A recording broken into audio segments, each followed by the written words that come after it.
Arratsaldeon guztioi. Bueno, gracias y bienvenidas y bienvenidos a la Casa de Empoderamiento Feminista de Vitoria-Gasteiz. Esta charla o conversación más bien que vamos a tener hoy a la tarde se inscribe dentro de los actos en torno al 25 de noviembre, Día Internacional para la Eliminación de la Violencia Machista contra las Mujeres, que se organiza desde la ayuda. Lionel Delgadorekin gaude gaur hemen.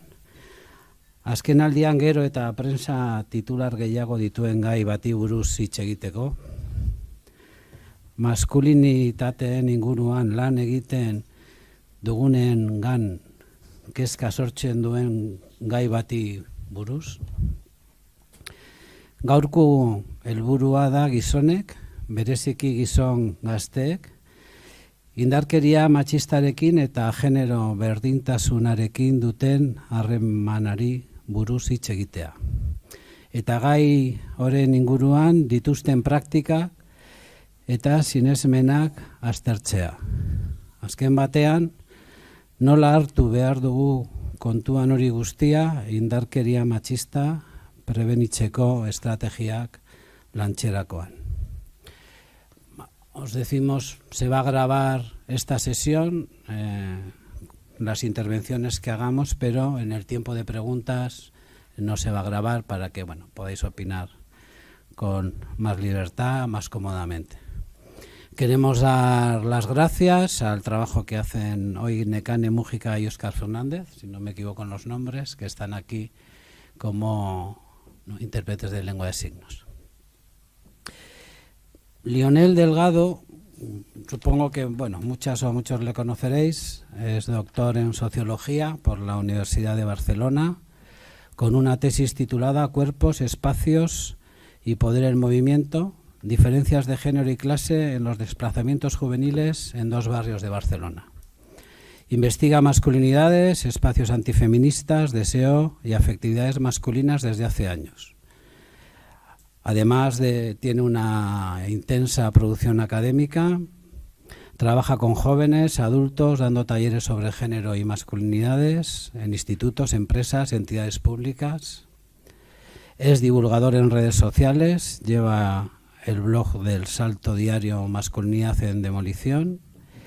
El programa de Teach Tropezar es de hombres y el podcast Esas cosas del follar, ¿no? Si no me equivoco. Es miembro compañero de Menengate Iberia y es colaborador del Observatorio de Masculinidades de la Universidad Miguel Hernández de Elche. Y también es el coordinador de la iniciativa Brothers, que será algo sobre lo que hablemos después, ¿no? Vamos a intentar dividir esta hora más o menos que hemos calculado de conversación en 3 partes. Una primera más centrada en las identidades masculinas, la construcción de las identidades masculinas, especialmente las jóvenes, su relación con la igualdad, la desigualdad, cómo la están percibiendo. Una segunda parte que va a tener que ver con la violencia en general, la violencia machista contra las mujeres en particular.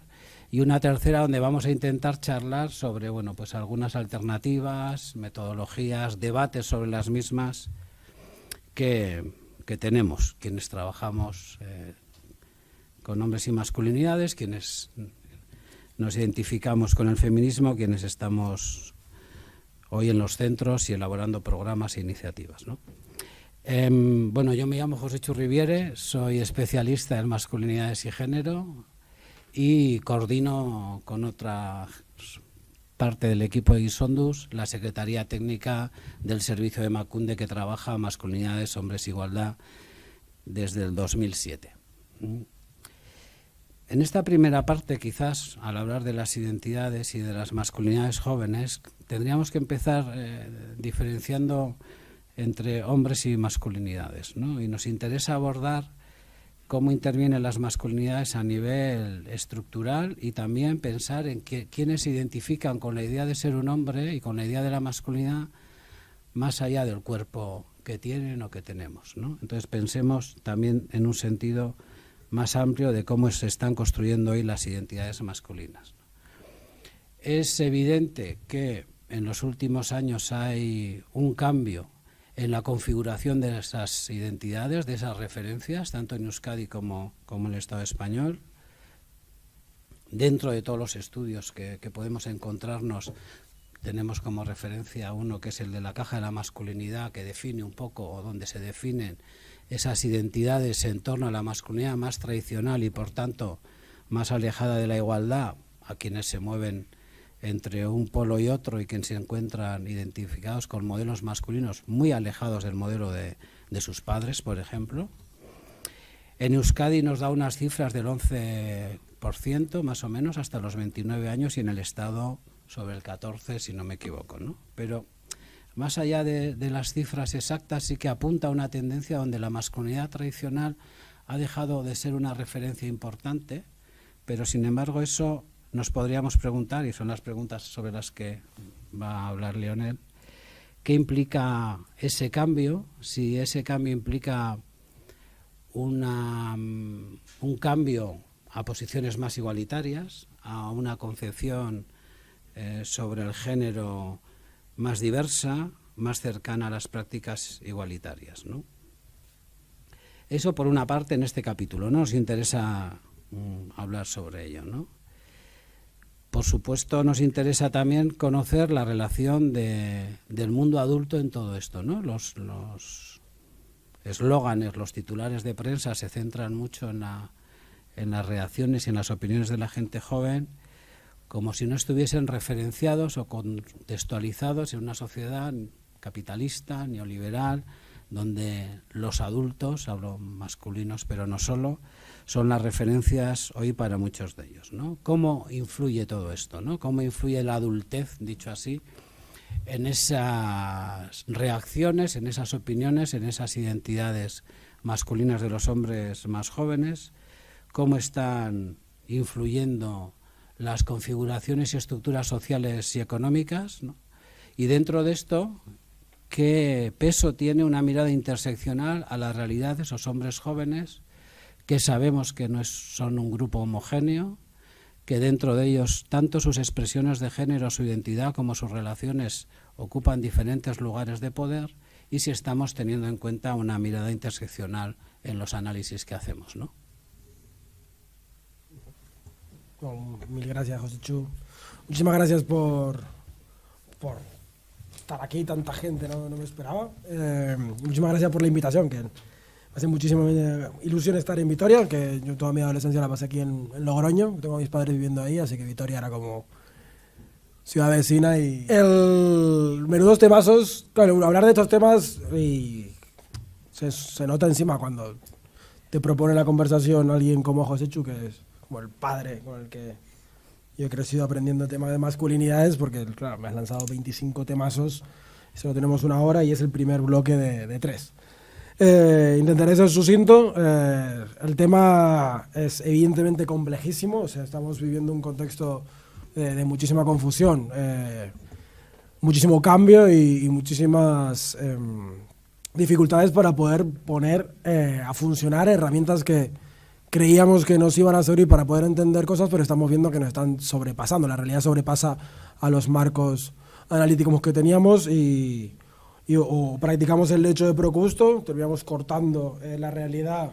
¿Conocéis la metáfora del lecho de Procusto, no? Cortar las partes del cadáver que no entran en un ataúd que no está hecho a su medida, que es algo que solemos hacer a veces en la práctica de análisis social o en la práctica política, o intentamos abordar la problemática adaptando y entendiendo que bueno, las cosas cambian y quizás la forma que tenemos de abordar todo esto no es suficiente, ¿no?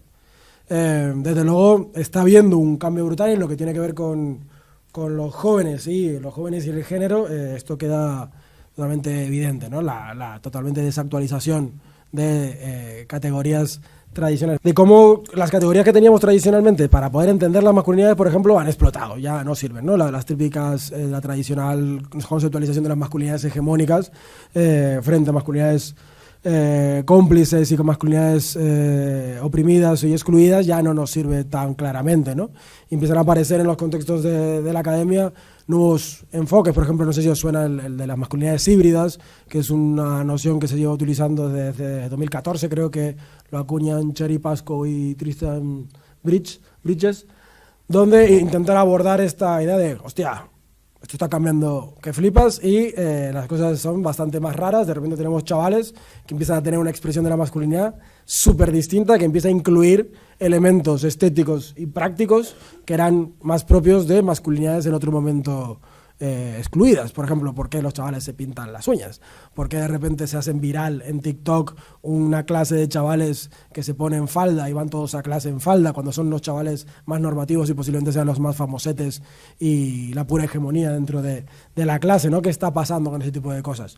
Esto evidentemente nos pone un poco en la tesitura de que, bueno, hay que complejizar un poquito los debates y entre ellas hay una cosa que me gusta mucho complejizar porque tendemos mucho a hacerlo, ¿no? Y es el concepto de identidad, que es una de las cosas que más se repiten o que más repetimos en las charlas o en los análisis que hacemos, y es un concepto, aparte de que complejísimo, bastante desactualizado porque está bastante rechazado por todo lo que tiene que ver con las ciencias psicológicas, ¿no? La identidad ya no se usa en un sentido estricto porque viene a representar algo que no existe en cierta medida.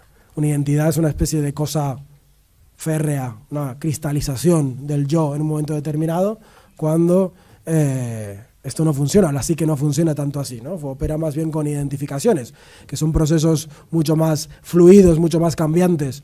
La identidad es una, ¿no? Es una identidad y cuesta mucho cambiarla, ¿no? ¿Cuándo se cambia? ¿Se rompe la anterior para pasar a hacer una nueva? ¿O hay más bien una serie de procesos, de identificaciones mucho más cambiantes? Me identifico con algunas cosas, pero con varias a la vez, voy cambiando según voy cambiando yo las identificaciones que me definen, etcétera, etcétera, ¿no? Y además de complejizar un poquito la noción de identidad, ¿qué diferencia existe en las identidades prácticas y el discurso? ¿Por qué carajo cuando hacemos la explicación de qué es el género usamos siempre el tridente Kata-Crocker del género, que es explicar que el género consiste en identidad de género, expresión de género y orientación sexual? No hay nada más que eso. Yo cuando trabajo ahora con hombre intento identificar varios más elementos más. ¿Por qué carajo entonces una persona se puede identificar como feminista pero no lavar los platos, por ejemplo? ¿Dónde cabe ese no lavar los platos dentro de la conceptualización de género? En ese sentido, suelo incluir otro tipo de dinámicas que son un poquito más interesantes, que son las prácticas de género. ¿Qué diferencia existe a veces entre identidades y prácticas? Todos tenemos unas identidades, la forma en la que nos narramos, pero no siempre se coincide con las prácticas que tenemos en el día a día. O a veces las prácticas que tenemos son muy distintas a las identidades. Chavales que se ven inmersos en dinámicas de grupo de mierda porque, vamos a hablar luego, ¿no? Los entornos de institutos son un asco y muchas veces los grupos de hombres también lo son. Sin embargo, chavales que se podrían identificar como más feministas de lo que dicen, terminan teniendo prácticas de mierda. Eso cancela la identidad, la complejiza. ¿Qué diferencia existe todo esto con los discursos? La forma en la que hablamos de nosotros mismos, ¿no? Todas estas investigaciones, yo como sociólogo me gusta complejizar un poco la metodología, que es la parte más cabrona e infumable de la sociología, y vemos que metodológicamente las cosas son a veces mucho más complejas. ¿Cómo llegamos a estas cifras que repetimos? Porque somos una sociedad tremendamente dada a los datos y nos encanta repetir datos y nos basamos en los datos para poder hablar de la realidad. Sin embargo, para crear esos datos hay muchísimos problemas, porque cuando hacemos grupos de discusión con chavales, ahí operan, por ejemplo, dinámicas grupales que hacen que dentro del propio grupo los chavales se pueden estar alimentando entre ellos y terminan reproduciendo dinámicas de mierda cuando luego los coges en el pasillo. Esos chavales no son así, uno a uno, ¿no? O cuando hacemos entrevistas, estamos presuponiendo que un chaval puede hablar de lo que siente, de lo que le pasa, y que tiene habilidades para dar palabras a las cosas que siente y que le pasan, ¿no? Cuando eso no siempre es así. O directamente jugar a veces con lo políticamente incorrecto de los chavales. O sea, muchas veces metodológicamente es muy difícil acceder a ciertas cosas, así que suelo coger a veces con pinza. Coger con pinza un poquito las investigaciones que hay, porque es verdad que somos una sociedad tendente un poco al alarmismo en ciertas medidas. Y bueno, es verdad que existe una problemática actual, eso es real, pero creo que merece un poco la revisión. ¿Llevo mucho? ¿Puedo recordar un par de cositas más? Sí. Claro. Gracias, Joséchu. Respecto al tema de la influencia de los adultos, sí que me parece importantísimo porque esto es clave, creo, en toda la forma que tenemos de abordar el tema de la juventud. Somos una sociedad tremendamente adultocéntrica, que de repente ahora nos interesan los chavales, pero llevamos teniendo una historia larguísima de absoluta ignorancia y de absoluto menosprecio a todo lo que tenía que ver con los chavales. La juventud es esa cosa que molesta. No sabemos ni cuándo empieza ni cuándo acaba. Es esa cosa, ese interregno informe entre la infancia y la adultez. Nunca interesado, siempre se ha tomado como algo que molesta mucho, no se sabe cómo entender, está muy ligado a valores de impulsividad, incontrolabilidad, son esas fuerzas rebeldes que buscan solamente pues teñirnos las caras de verde, generar los disgustos, ¿no? Y se nota mucho en él que, por ejemplo, el Ministerio de Juventud es el ministerio más joven de todo el gobierno. Se fundó hace nada, se fundó en noviembre de 2023. Hace 4 telediarios y es además el ministerio de los ministerios con menor presupuesto de todo el gobierno. O sea, es un ministerio que revela una falta de interés histórica respecto a la cuestión de los jóvenes. Y sin embargo ahora de repente los jóvenes parece que son la gran preocupación de España y son la gran causa del rebrote de la ultraderecha y la radicalización política, cuando Vox, si está en el momento que está, es por mi generación y la de mis padres, no tanto por la de los chavales, ¿no? Así que claro, creo que las herramientas que tenemos a veces para entender, comprender, dirigirnos y poder actuar políticamente sobre la experiencia juvenil, tenemos que hacer un poco de autocrítica porque creo que hay mucho que hacer. Uno habla con el Ministerio de Igualdad y claro, es un ministerio muy joven y lo vemos los que nos dedicamos un poco a trabajo con chavales, falta un montón de estrategia, falta agenda. ¿Cuál es la agenda con los chicos? Más allá de 4 eslóganes prefijados de pues ayudarles a no sé qué o mejorarles en no sé cuántos, hay un montón de carencia de estrategia y eso se nota mucho en lo perdido que se sienten y en lo perdido que nos sentimos nosotros a la hora de poder hacer políticas de juventud eficaces, estratégicas y transversales, ¿no? Así que bueno, yo creo que esto es una buena forma de enmarcarlo, creo. Quizás, me pasó un poco. Perfecto. Muy bien.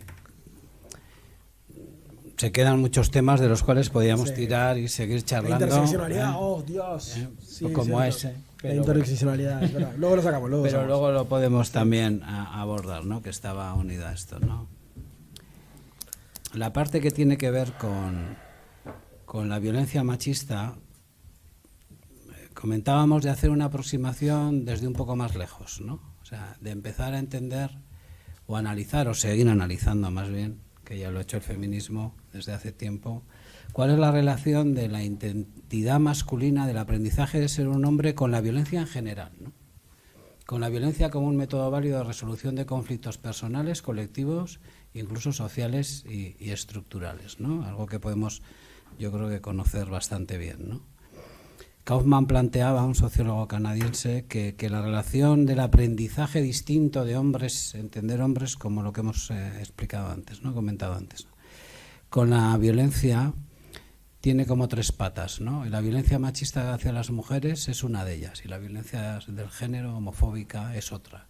Pero otra es la violencia contra otros hombres, el aprendizaje de que dentro de las identidades masculinas el recurso a la violencia es algo importante, que habla de tu virilidad, de tu autoestima, de tu lugar en el mundo y de tu forma de relacionarte con otros hombres. Y también de una parte que definía como la violencia contra a uno mismo, que aunque no es un tema sobre el que vayamos a detenernos mucho, pero yo creo que tiene importancia en el discurso en general, que es la falta de cuidados, que está más relacionado con esa mirada y ese análisis, ¿no? Esa falta de cuidados que, como decía Lío, genera luego en algunas conversaciones que hemos tenido problemas y malestares de género en los hombres, ¿no? Partiendo de esa idea y ver un poco cómo influye, ¿no? en la gente más joven, en los hombres más jóvenes, en las referencias de los hombres adultos, sí que, decía, hay algunas noticias que nos llenan de alarma y otras el alarmismo, ¿no? Pero que sí nos preocupan, que nos tiene que preocupar que un 20 y pico % de hombres jóvenes nieguen la violencia machista, que en relación a la violencia machista y a la discriminación en Euskadi un 40% de los hombres se piense que se ha ido muy lejos, que son los discriminados, que están en el lado malo, ¿no? Y que nos obliga bueno, digamos que a entender, a escuchar, de eso vamos a hablar bastante, yo creo que en la tercera parte, ¿no? Pero, por un lado, no ver solo esa foto, ¿no? Ver también el 80% que está en otras posiciones, salir un poco de esa mirada esquemática y cerrada a la que nos llevan algunos medios de comunicación de forma interesada. Es como el algoritmo, ¿no? Que busca un interés y quiere resaltar una parte, pero sin embargo seguir preocupados por algo que un horizonte en el que pensábamos que íbamos a estar y todavía no estábamos, ¿no? De ahí la reflexión primera, ¿no? sobre la que podíamos hablar, sobre cómo está evolucionando, ¿no? Esa identificación de los hombres, ese compromiso práctico, ¿no? Como decías, ¿no? Esas prácticas de género más allá del discurso, ¿no?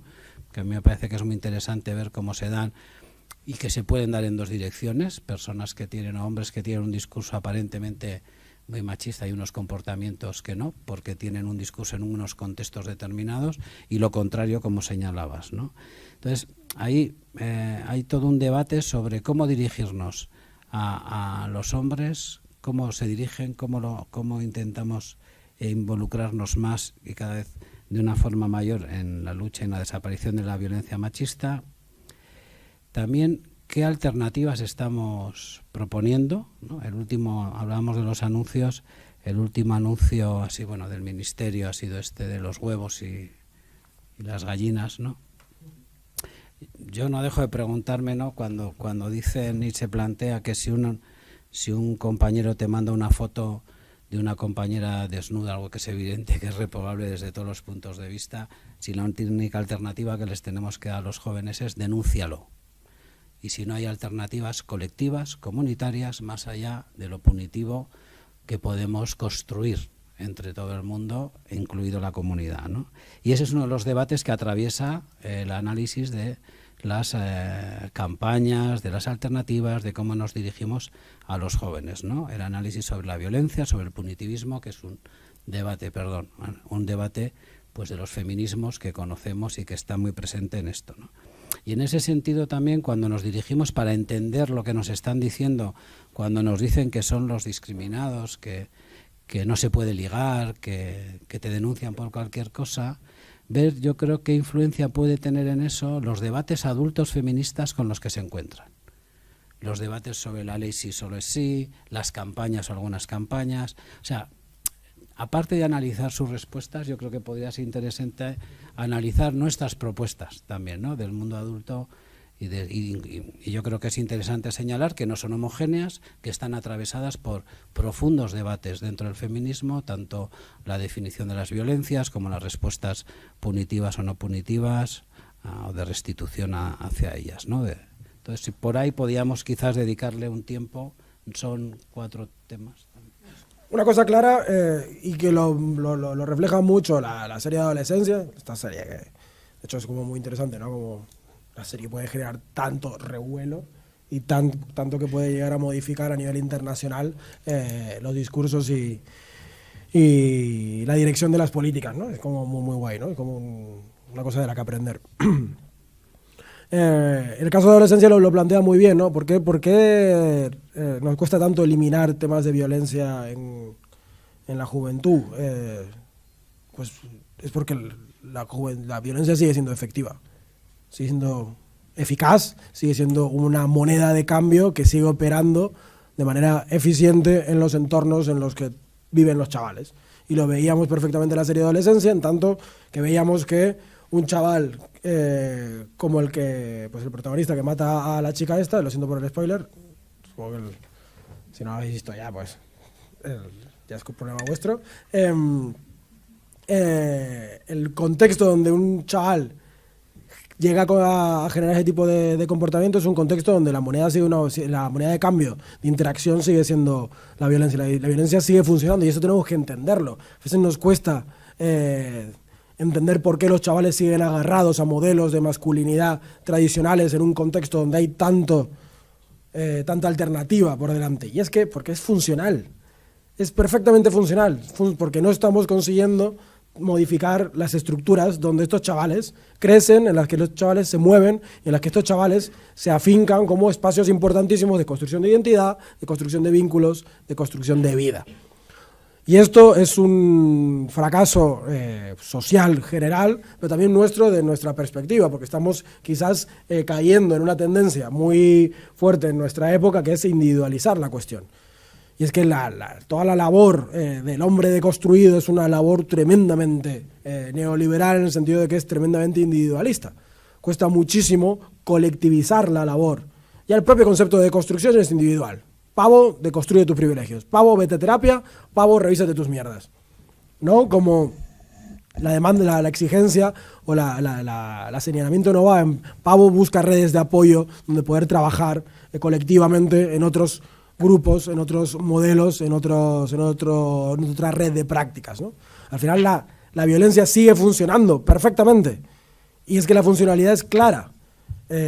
Lo que cotiza al alza en los entornos donde estos chavales pues quieren convertirse en personas, porque entonces lo digo siempre, ¿no? Los chavales no son solamente más fachas, no son solamente más machistas y no son solamente más misóginos, son más neoliberales.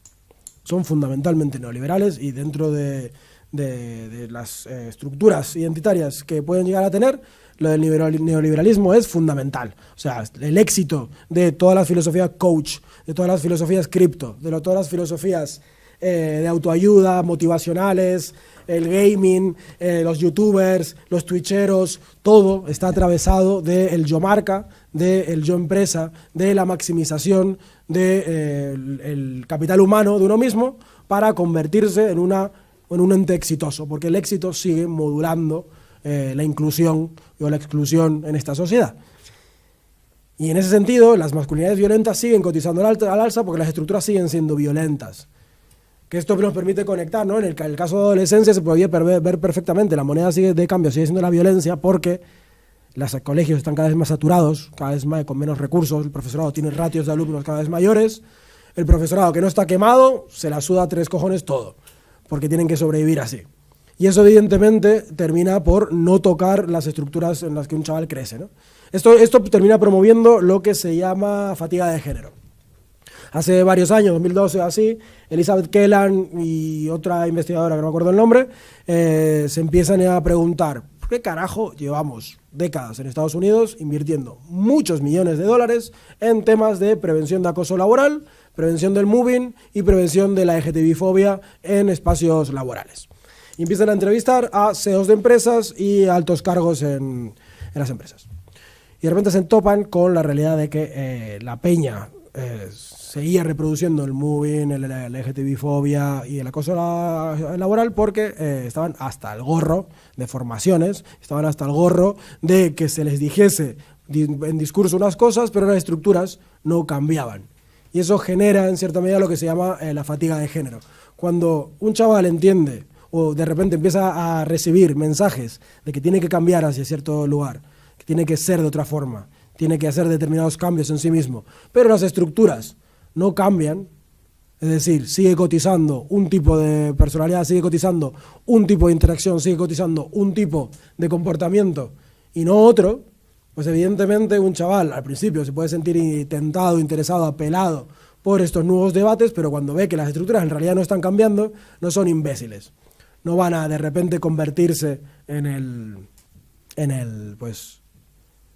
hazme reír, ¿no? Al final hay que entender que cuando ya vamos a romper el pacto patriarcal, romper silencio cómplice y tal, cuando lo hacemos con los chavales muchas veces significa, chaval, enfréntate a tus colegas, chaval, pierde a grupos de amigos. Y en contextos donde la soledad no deseada es un problema radical en nuestro país, la investigación de Soledades, la investigación de la Fundación Soledades, de la ONCE y la Fundación Soledades, que salió a finales de 2023, creo, o principios del 24, apuntaba que, hostia, el problema de la soledad no deseada es un gran temazo en España y que pensábamos que era algo propio de las personas mayores, pero resulta que la mitad de la peña que sufre soledad no deseada tiene menos de 35 tacos. Y de hecho, si te vas a la juventud, parece que 3 o 4 de cada 10 han padecido soledad no deseada en algún momento. O sea, cuando estamos de repente apuntando a romper vínculos con ciertos colegas en determinadas edades, prácticamente es pedirle a un chaval que se convierta en un target facilísimo y se enfrente a todo el grupo de amigos con el cual está construyendo identidad, ¿no? Así que claro, hay que entender por un lado la funcionalidad de la violencia. Esto permite explicar cómo a veces los ecosistemas violentos no cambian y evidentemente si no cambian los ecosistemas no cambian los sujetos que estamos inscritos en los ecosistemas. Está clarísimo, ¿no? Por otro lado, el tema interesantísimo que has planteado, el tema de los medios de comunicación, que no me canso de decirlo, o sea, a veces me siento un poco Pablo Iglesias cuando hablo de la cloaca, pero es verdad que el tema de los medios de comunicación son una movida. O sea, los medios de comunicación nunca han sido un mero reflejo de la sociedad, son un agente súper activo en la construcción de marcos, ¿me queda poco tiempo? No. Perdón. En la construcción de marcos, en la construcción de símbolos, en la construcción de todo lo que es pensable, decible y practicable. Y las empresas de comunicación están, bueno, en el 2021 el mundo cambió, no lo sabíamos, pero en el segundo trimestre del 2021, según la encuesta general de medios, se termina por cumplir lo que se va vaticinando desde hacía décadas. En el segundo trimestre del 2021, Internet desbancó a la televisión como el principal medio por el cual se informan los españoles y españolas, o las personas del Estado español. Llegando a hoy, creo que el 88,7 o algo así de personas del Estado usan Internet y la televisión ha bajado al 79 como algo. Claro, que cambie esto generó una serie de ecos muy fuertes. Entre otras cosas, cambian las reglas del juego. El rollo este de vender periódicos en un kiosco ya no se lleva. De repente las empresas como El País tienen que adaptarse a las nuevas condiciones de mercado. Y eso supone adaptarse a nuevas condiciones de entornos digitales. Y si sabéis cómo funciona pues la publicidad segmentada en las páginas de Internet, esos cuadraditos de publicidad que si sales de la página y vuelves a entrar aparece otra publicidad diferente, al principio IKEA, luego Burger King, no sé qué. Esos son empresas de publicidad segmentada. Son empresas que utilizan esos cuadraditos que subastan a empresas que quieren publicitarse en El País, en El Diario, en donde sea, y que según el nivel de visitas o el impacto que tenga esa página, pueden subastar ese espacio a un precio o a otro. Así que de repente los medios de comunicación, para conseguir más dinero, tienen que aumentar las visitas y aumentar el flujo de clics y de comentarios, etc. Eso genera una carrera hiperneurótica por aumentar el flujo de visitas en las páginas de Internet, lo cual ha terminado alimentando lo peorcito de la cultura de medios, que es el clickbaiting, que es el rage baiting, que es el hacer noticias que te cabrean para que te metas en la noticia y las leas, porque evidentemente queda mucho más exitoso poner el 23% de los chavales no crea en la violencia de género que el 70 y pico % cree que es un problema bastante importante, ¿no? Eso es una decisión política y una decisión económica.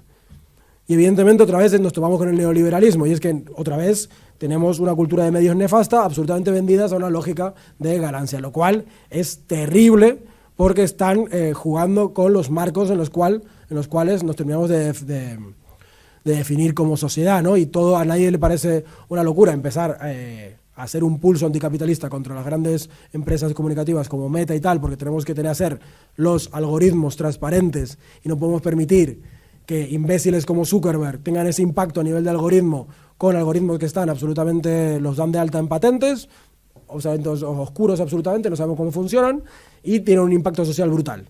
Eso, a nadie le parece una locura, pero de repente control de medios o exigir una cierta responsabilidad con los medios parece que sí, ¿no? El tema de los medios es un temazo, si queréis lo podemos seguir hablando luego.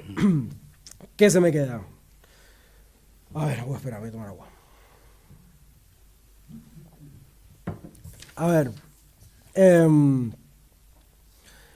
Sí que es verdad que igual quizás para terminar este bloque, sí que me parece pues interesantísimo el tema que comentabas, ¿no? Del victimismo, el tema de cómo nos encontramos con chavales reactivos y cómo ven los chavales también nuestras posturas. Esto me parece una reflexión bastante interesante, que no había pensado, pero que bueno, que sí que había abordado en otros momentos. El caso vasco es un caso maravilloso y, sin embargo, desgraciadamente, muy poco transferible a otros lugares del Estado.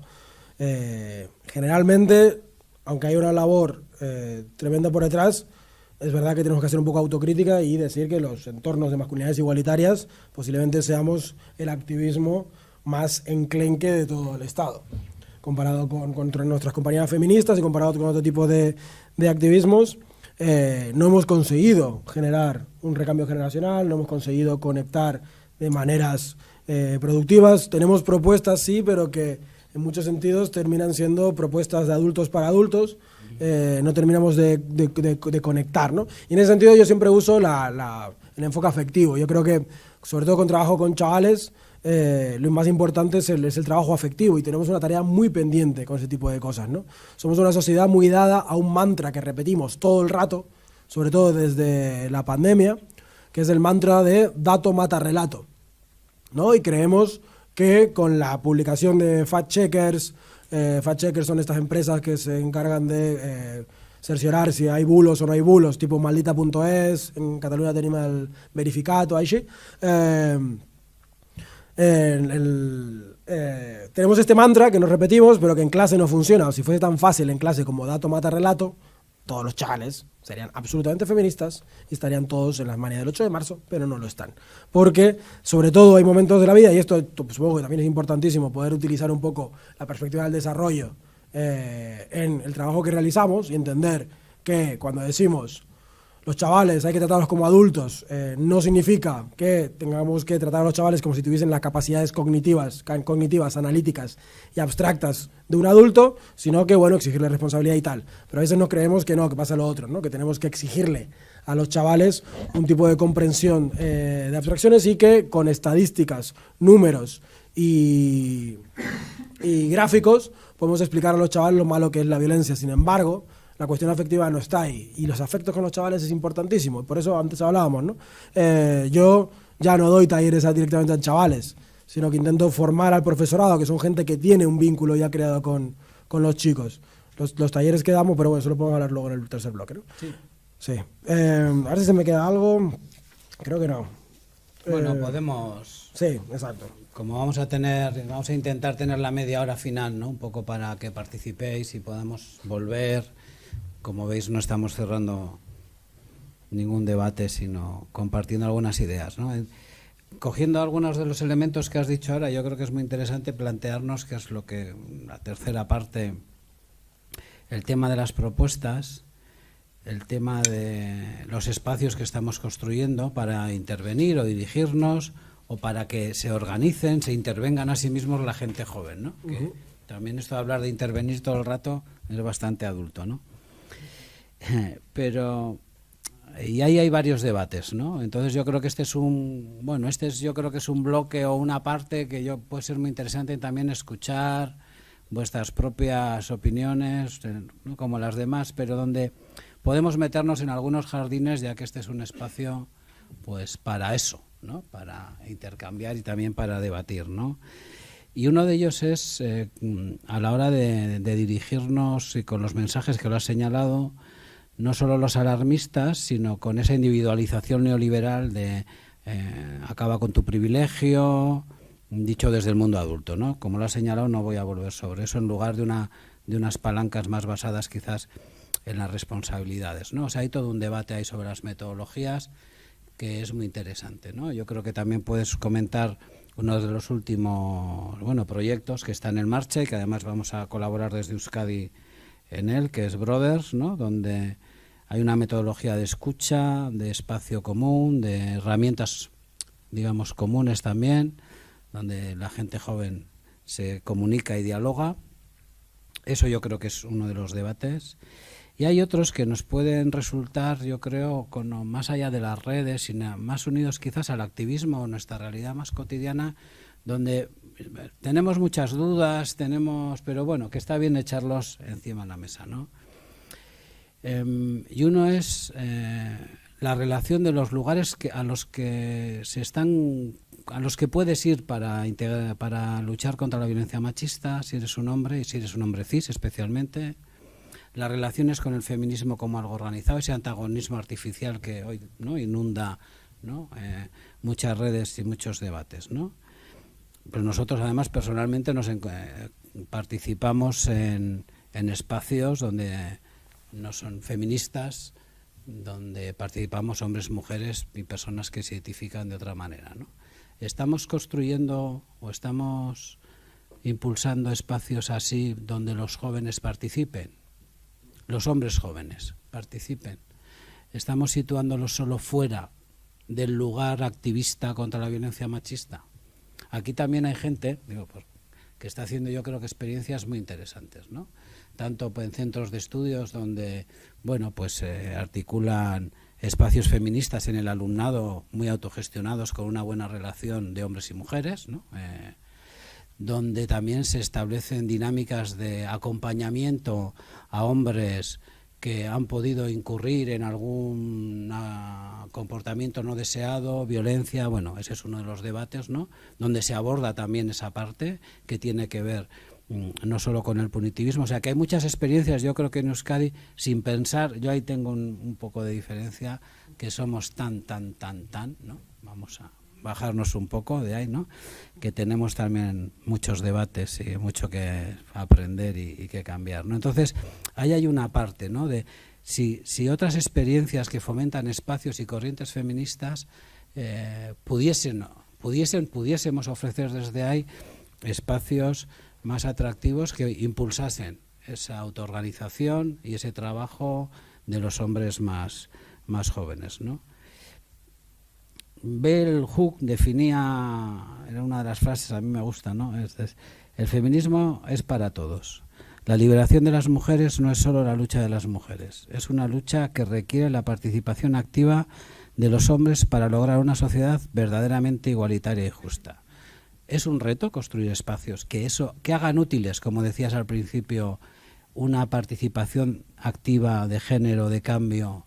¿Podemos ponernos ahí? ¿Qué contradicciones nos generan? ¿Nos generan tensiones? ¿No nos generan tensiones? Bueno, son preguntas así como para que podamos charlar. Respecto a las políticas públicas, hay que entender que, bueno, las cosas están como están porque políticamente este país funciona como funciona. Entre otras cosas, lo que siempre señalo, por ejemplo, vivimos en un país donde no existe la tradición de evaluación de políticas públicas. No hacemos evaluación de políticas públicas, nunca. O sea, hacemos memorias. Hacemos memorias donde explicamos en qué se ha gastado el dinero, en qué actividad y desarrollamos un poco y tal, poco más. No hacemos una evaluación de la eficacia y la eficiencia de las políticas públicas. No existe, o hay casos muy poco numerosos. De hecho, es muy difícil hacer evaluación de políticas públicas en el trabajo que hacemos. ¿Cómo se evalúa el éxito o el fracaso de una política de igualdad? Por la cantidad de gente que viene aquí. Aunque ahora estéis la mitad escuchando el partido por el pinganillo. No lo estáis, o sea, que estáis atentos, pero imaginaros. O si no he conseguido, a mí me traéis a mí y soy una persona estupenda, pero imaginaros que traéis a cualquier otro conferenciante con una calidad mucho más mediocre. En la memoria eso no se refleja. Sí se refleja en la eficacia y la eficiencia de la política pública. Y esto pasa un montón en los talleres que realizamos, en las jornadas que realizamos. Aparte de que hay esta movida de falta de estrategia y falta de agenda, total, en la que pues de repente llega de noviembre y estamos todas corriendo porque sobran 7.000 euros en la unidad de igualdad y hay que gastárselo. Porque el año que viene, si no, no nos dan. Así que de repente llega a final de año y como estamos 4 personas que llaman para estas cosas, nos empiezan a saturar la agenda y estamos haciendo 25 talleres, 1 por semana, 2 por semana, porque hay que gastar el dinero, ¿no? Hace poco conocí a una colega de la unidad de igualdad de un ayuntamiento al lado de Barcelona, que decía, hostia, lío, que me sobran 7.000 euros, que estaba pensando hacer una campaña haciendo unas postales y tal, para dejarlas en farmacia y tal, por el 25N, y digo, 7.000 euros es mucha pasta. ¿Quién va a hacer la campaña? Yo, no sé qué. Pero ¿sabes hacer una campaña? No, pero bueno, hago las postales, se lo pido a una persona de la igualdad, de la unidad de gráficas para que haga las postales y tal. Y es como, hostia. Claro, hay un montón, hay una falta de estrategia, hay un corre, ve y dile. Siempre que llego al ayuntamiento a dar una charla, me encuentro con una unidad de igualdad de 2 mujeres y una está de baja por ansiedad. Y esto es muy común. Porque estamos saturadísimas. La gente, lo que hablábamos un poquito antes, también este tremendo fenómeno que se repite de cuando el PSOE empezó a ganar ayuntamientos en los 70, terminó dándose cuenta de que le faltaba brazo y empezó a meter en política institucional a un montón de peña que venía de entornos activistas vecinales de su momento, ¿no? Y actualmente pasa un montón. Muchísimas de las mujeres que estáis aquí y trabajáis en unidades de igualdad, muchas venís de la calle, venís de ser activistas de toda la vida y os meten de repente a hacer un trabajo de despacho donde en vez de poder hacer activismo tenéis que buscar financiación para no sé qué, mandar tropecientos mil mails al día, hacer memoria de no sé cuánto y organizar no sé qué evento para no sé qué cosa, ¿no? Es una lógica muy poco activista. La mitad termináis cabreadas con el sistema, termináis agotadas y quemadas porque no hay apoyo, no hay financiación, no hay estrategia, no hay agenda, no hay colaboración, etcétera, ¿no? Que eso evidentemente hay que tenerlo en cuenta a la hora de poder haber desarrollado todo las políticas de igualdad que hemos desarrollado. Odio citar a Vox, pero es verdad que cuando Vox dice que el dinero del Pacto de Estado se utiliza de manera negativa, pues es verdad, no tenemos... se utiliza de manera negativa por parte de los ayuntamientos del PP y de Vox. Es que no hay inspectores en los ayuntamientos que también vayan viendo en qué se gasta el dinero y dónde se está gastando y no sé qué, ¿no? Y hay un montón de verdad, haciendo un poco de autocrítica, de actividades que podríamos habernos ahorrado y dárselo a proyectos mucho más estratégicos como Brothers, el mío. Pero te has puesto ya, ¿no? No, pero antes, el tema del cómo. También creo que hay un aislamiento muy fuerte en las luchas de género, que es una cosa que es muy de ahora, sobre todo post-pandemia, que antes sí que estaba. Cuando el 2018 llenabais las calles con las huelgas de cuidado, había una conexión mucho mayor de luchas y se sabía que el feminismo venía a tocar todos los palos.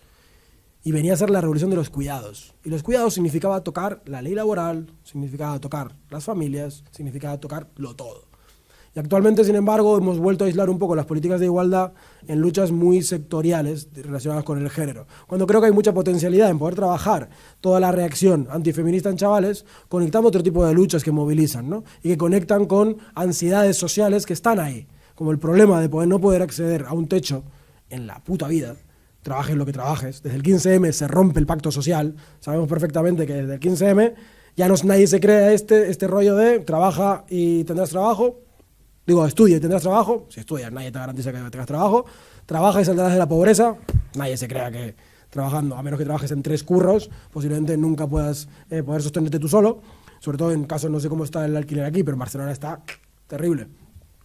Y la desconfianza radical que existe en el sistema democrático, ¿no?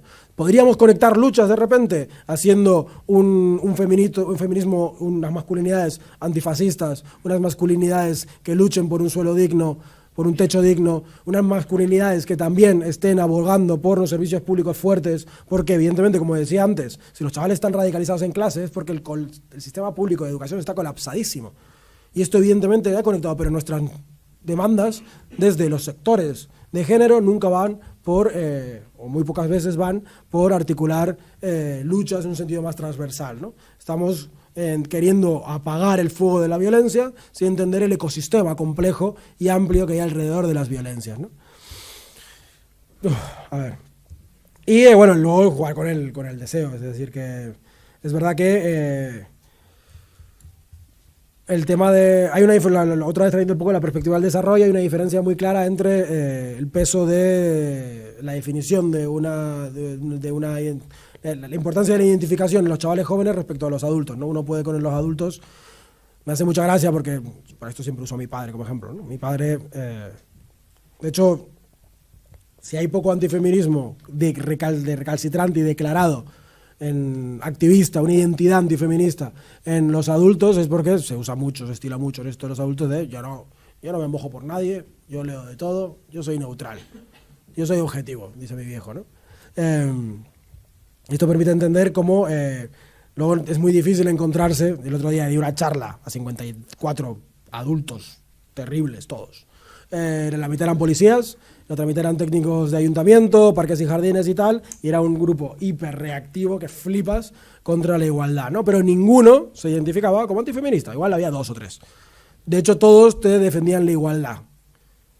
De hecho, ahí había una especie de incoherencia muy heavy, ¿no? En plan, son igualitarios, pero no así. Defienden la igualdad, pero no al feminismo, porque el feminismo no es igualdad. El feminismo se ha pasado de rosca, el feminismo ahora va a atacar a los hombres, etcétera, ¿no?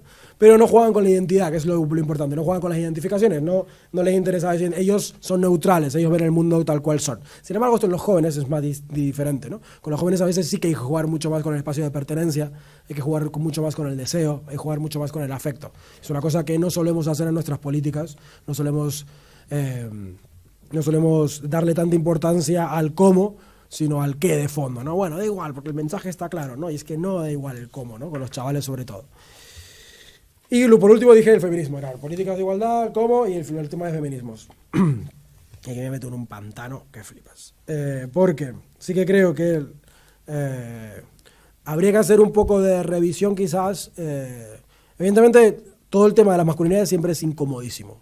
Es una cosa súper incómoda, súper confusa, sobre todo a la hora de plantearlo desde el feminismo, porque no sabemos aún a día de hoy, 2025, si las masculinidades, los hombres somos feministas o no somos feministas, si el feminismo tiene que estar dentro las masculinidades alternativas tienen que estar dentro del feminismo, a rebufo del feminismo, al lado del feminismo. En el 8 de marzo tenemos que estar o no estar, tenemos que hablar o no hablar en días como hoy, el 25N. Y todas estas confusiones son confusiones que evidentemente han modulado o han afectado mucho al tipo de mensaje que estamos realizando, y sobre todo se nota mucho también en las ofertas que hacemos a los chavales. Y es que creo que, y defiendo que para trabajo con chavales tenemos que trabajar mucho con experiencias significativas, construir experiencias significativas para los chicos, que muchas veces pasan por hacer a los chicos sentir que dentro del feminismo tienen mucho que ganar. Tienen mucho que ganar a nivel de poder construirse, siempre cuento la misma historia, ¿no? Tuve la suerte de participar en un proyecto muy raro, porque aquí no se estilan los procesos largos, aquí se estilan los talleres champiñón, donde vamos a un colegio, damos nuestra charla de tres horas, donde con suerte puedo convencer a alguno. Y si lo que te comentaba un poco, la ironía de todo esto, si hago bien mi trabajo y le reviento la cabeza a un machi y se queda todo loco y no sé qué, luego yo me voy de ese instituto y ya no hay nadie que le acompañe, porque el profesorado está menos formado que mi viejo. Así que es como los talleres champiñón, que es lo que más se estila, también por una cuestión de políticas. Otra vez, volviendo a este lema siempre el que te dije antes, que siempre lo digo, estamos intentando resolver de manera capitalista problemas sociales. O sea, no hay estrategia, no hay agenda, estamos de repente dejando que el problema se resuelva solo, montando asociaciones de peña precarizada que va a dar talleres a sitios donde no les escuchan. Y el dinero va para eso. En vez de coordinar todas las entidades en alguna plataforma unificada donde podamos compartir herramientas, podamos compartir testimonios, podamos compartir cosas que funcionan, cosas que no funcionan, donde podemos apoyarnos cuando yo ya no puedo adquirir más contratos con colegios porque hay un montón y no llego, poder pasárselos a mi colega que está ahí, pero eso no lo hacemos. Somos entidades muchas veces compitiendo por subvenciones unas con otras y terminando reinamos una necesidad social con una lógica muy neoliberal, muy de mercado, de oferta y demanda. Y esto me parece también indignante. Falta esto por si sirve como para incendiar un poco la mesa, para que ya estoy viendo caras de no sé qué. La cosa es que si hago bien mi trabajo, no sé qué, estaba viendo esto, los talleres, me fue. Pero bueno, en fin. La confusión que respecto del feminismo respecto a la cuestión de los hombres. También es verdad que no es... Era responsabilidad de los hombres, en parte, trabajar con los hombres, y es responsabilidad de los hombres potenciar el tejido de hombres implicados con la igualdad. Es verdad que lo que se hace del feminismo no deja de tener un impacto en cómo se percibe todo el tema de la igualdad por parte de los hombres. Y aquí sí que voy a hacer un poco también de autocrítica a también cómo se ha generado en los últimos años toda una cultura de la mofa al aliado, que creo que para nada alimenta bien o nutre la situación. De hecho, lo empeora o lo dificulta, ¿no? A mí siempre digo lo mismo, me parece indignante que jamás se haya hecho una campaña pública con un hashtag o algo así contra Roma Gallardo o contra el imbécil de un tío blanco hetero, pero se haya hecho un hashtag trending topic contra Roy Galán. De repente, Roy Galán se ha convertido en el hazmerreír, el target de gran parte del feminismo, de los sectores igualitarios, y sin embargo, esa misma energía la hemos invertido en atacar a los enemigos reales, que son los antifeministas y la manosfera radicalizada, ¿no? cuánta energía estamos dedicando en reírnos del aliado, en generar una especie de suspicacia, una desconfianza a priori del aliado. Siempre digo, ¿no? La tercera o segunda cuenta con más seguidores en el Estado español del tema de masculinidades es Meme Masculinidad. Meme Masculinidad es una cuenta de memes contra hombres aliados, que tiene un montón de éxito. Y es una cuenta que solamente se ríe de los hombres aliados. Y es que está súper de moda. Y esto evidentemente a mí me han dicho lo mismo pavos de la manofera y Peña que se declara igualitaria, que me viene a decir que no voy a follar más por dedicarme a lo que me dedico, que no me preocupe. O que los igualitarios siempre estamos lo mismo, que estamos queriendo buscar la fama para conseguir más mujeres en la cama. Es como, loco, ¿de verdad estamos recibiendo estas hostias por parte también de la izquierda? ¿Qué tipo de subcultura de odio y de mofa hemos generado en torno a la cuestión del aliado? Esto evidentemente empeora el asunto. ¿Cómo carajo podemos dedicarnos a convencer a los chavales de que adscribirse un poco a la igualdad está bien, mola y te va a aportar mucho, cuando de repente Internet ha convertido al aliado en un insulto, en una mofa, en un chiste, ¿no? Claro, esto me preocupa bastante, ¿no? Y esto creo que también es como para hacer un poco de autocrítica cuando estamos generando una... Al final esto va un poco de la misma lógica, parafraseando un poco a Jameson, en la frase esta que hizo muy famosa Fisher, de es más fácil pensar el fin del mundo que el fin del capitalismo.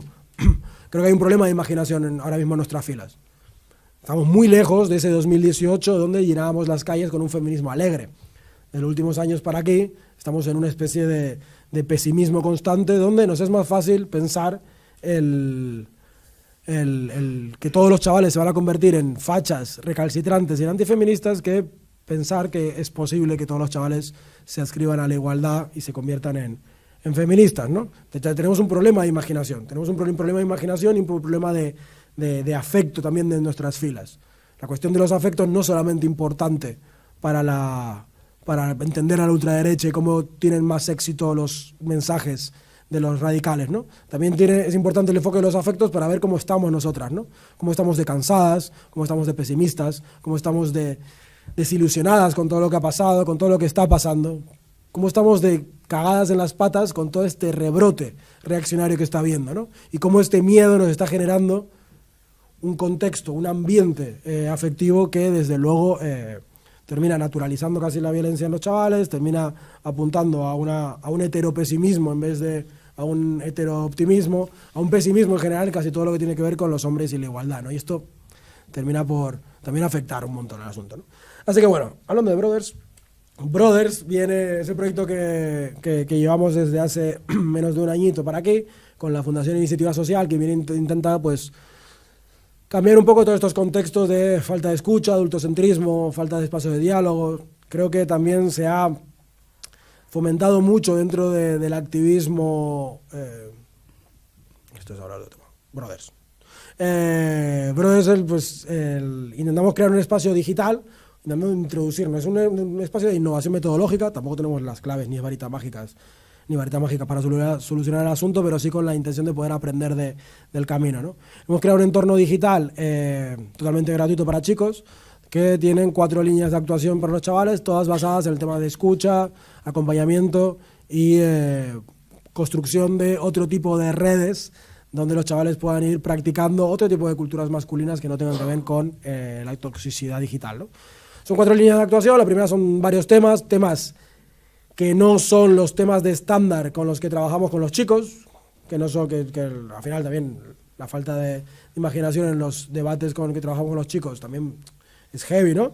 En los temas que trabajamos con los chicos, que presentamos varias temáticas, tiene el tema de la presión corporal, que es un tema que poco se habla. Estamos recibiendo muchísimos chavales que están teniendo comportamientos previos al desarrollo de trastorno de conducta alimentaria. Estamos teniendo un montón de chavales que tienen un montón de problemas respecto al cuerpo, respecto a la comida y respecto a los hábitos de dieta, muy en consonancia con el pedazo de boom que ha pegado toda la cultura del gimnasio y toda la cultura de la dieta en nuestro contexto. Y también es verdad que hay que reconocer que hemos sido un poco naif, porque los trastornos de conducta alimentaria, que esto a mí me toca, yo tengo un trastorno de conducta alimentaria y me tardé años en darme cuenta de ello, porque los TCA son un trastorno muy feminizado, se suele calcular que hay un ratio de 80-20, pero porque muchas veces los criterios de diagnóstico están muy preparados para la experiencia femenina, ¿no? Si bien es verdad que la presión estética ha sido algo tradicional, históricamente, ancestralmente, muy ligado a la expresión, a la experiencia femenina, porque el patriarcado ha trabajado muchísimo sobre el cuerpo de las mujeres, también es verdad que el capitalismo también se ha ampliado estos últimos años y ha generado toda una industria alrededor del cuerpo masculino, proponiendo un montón de mercadotecnia, un montón de servicios ligados al gimnasio, a las artes, a las funciones tipo CrossFit, etcétera, y a un montón de estética corporal masculina, ¿no? Y esto estamos viviendo que un montón de chavales con unos problemas de disonancia corporal de la hostia, con unos problemas de regulación de hábitos alimenticios de la hostia y un montón de un neuroticismo brutal en los comportamientos dietéticos, ¿no? Presión estética, cultura del éxito, que es otra mierda que jamás hemos hablado, nos estamos cagando todo el rato en yados y en toda la cultura del coaching, pero a nadie se le ocurre de repente plantear, hostia, ¿cómo podemos debatir la cultura del éxito con los chicos? El éxito puede ser reconvertible hacia otras posturas no masculinistas. El éxito etimológicamente comparte raíz con exit, la salida en inglés. Y es que éxito significa llevar a término los proyectos que uno se pone, ¿no? Yo trabajo mucho con valores con los chicos y termino pues intentándole modular nuevas figuras de éxito. El problema que tenemos ahora es que el éxito se lo ha comido el capitalismo y uno relaciona éxito con éxito económico, sexual y social. Sin embargo, generando autonomía en los chicos y preguntándole cómo quieres ser en el futuro, cómo te gustaría ser visto, qué vida te gustaría tener, qué vida te imaginas para ti, ¿no? Se puede trabajar un montón de esto, así que trabajar en la figura de éxito, la imagen del éxito también es importantísima. Trabajamos también temas de ligar, que también me indigna un montón, 2025, y aún no tenemos guías sobre cortejo igualitario, ligar feminista o cómo se tiene que abordar la cuestión de la seducción en la experiencia masculina de una manera igualitaria. No existen. Si alguien conoce una guía sobre esto, por favor, mándemela. Ahora estamos creando alguna con Brothers para la escuela y para chavales, pero también el tema de la seducción es un tema que jamás hemos trabajado y es un tema que les preocupa muchísimo a los chicos, ¿no? Así que temas como este hay bastantes. Que esta es la primera línea de batalla del proyecto, temáticas fuera de lo común. La segunda, más interesante aún, que esto va a ir increciendo, la segunda es un foro totalmente anónimo, en donde no hace falta que se registren, donde los chicos pueden preguntar cualquier tipo de cosa. Hay bastantes líneas, hay chicos que vienen a hablar sobre que no saben cómo lanzarse a la chica que le gusta, chicos que se han liado con su mejor amigo y ahora no saben si son gays, chicos que no saben si su pene está bien o no, si es del tamaño correcto o no es del tamaño correcto, chicos que no saben si están masturbando demasiado con pornografía o no, chicos que van a tener su primera vez con su pareja y tienen un vértigo de la hostia, chavales que se sienten fatal porque en clase una profesora les dijo no sé qué, chavales que se sienten solos, chavales que en verano se sentían que no tenían amigos, chicos que están viviendo una depresión de caballo, no le encuentran sentido a nada y sienten que la escuela les está matando, un montón de chicos, y se generan debates en torno a estas problemáticas súper interesantes, que al principio estaba diseñado para que solo chicos respondiesen a chicos y se generase un entorno de chicos, pero hemos visto que hay también un intercambio generacional muy interesante, donde adultos también empiezan a responder a chavales y se genera una especie de diálogos muy guays. Así que el foro está siendo como súper guay. En menos de un año hemos tenido creo que estamos sobre los 700 mensajes, 120 y pico debates sobre distintas temáticas, que han hablado sobre rejón, han hablado sobre denuncias falsas, han hablado sobre porno, han hablado de todo. El tercero, más interesante aún.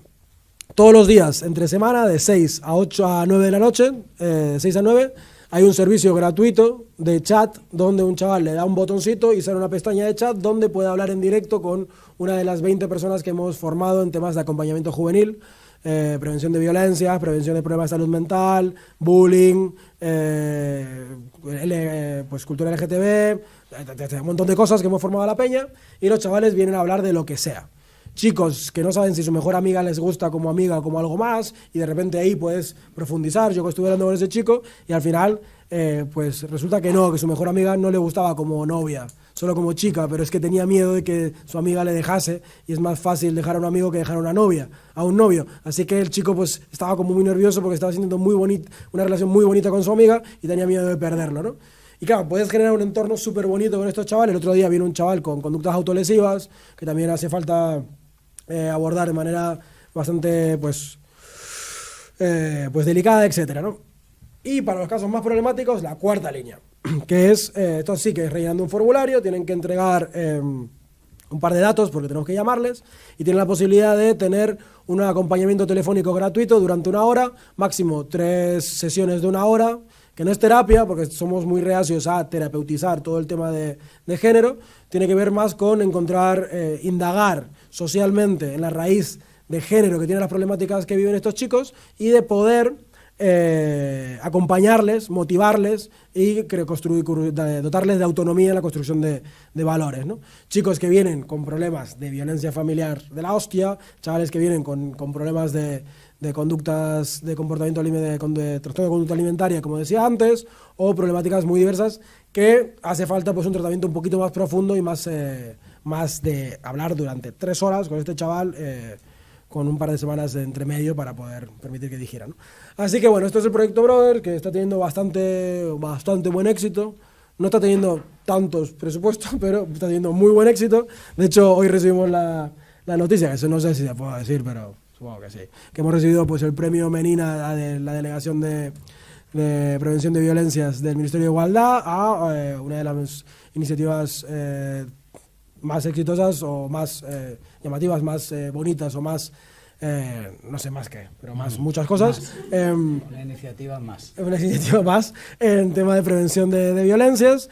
Hemos tenido unas coberturas mediáticas increíbles, hemos salido un montón de medios de comunicación, estamos teniendo muchísima acogida, un montón de peña que viene a quiere hacer voluntariado en el proyecto, estábamos construyendo una red muy bonita y bueno, creo que está siendo un buen intento de quizás, esto lo que decía antes, que meterle un poco de imaginación al asunto, empezar a probar nuevas herramientas y poder, no sé, agitar un poco la caja a ver si podemos ver las piezas de una forma distinta, ¿no? Porque creo que tenemos que empezar a potenciar nuevas formas de ver la problemática para poder empezar a intervenir de una manera un poco más distinta, ¿no? Bueno, gracias por el esfuerzo de sintetizar. Hay muchas cosas, ¿no? que seguramente podríamos seguir escuchando al lío.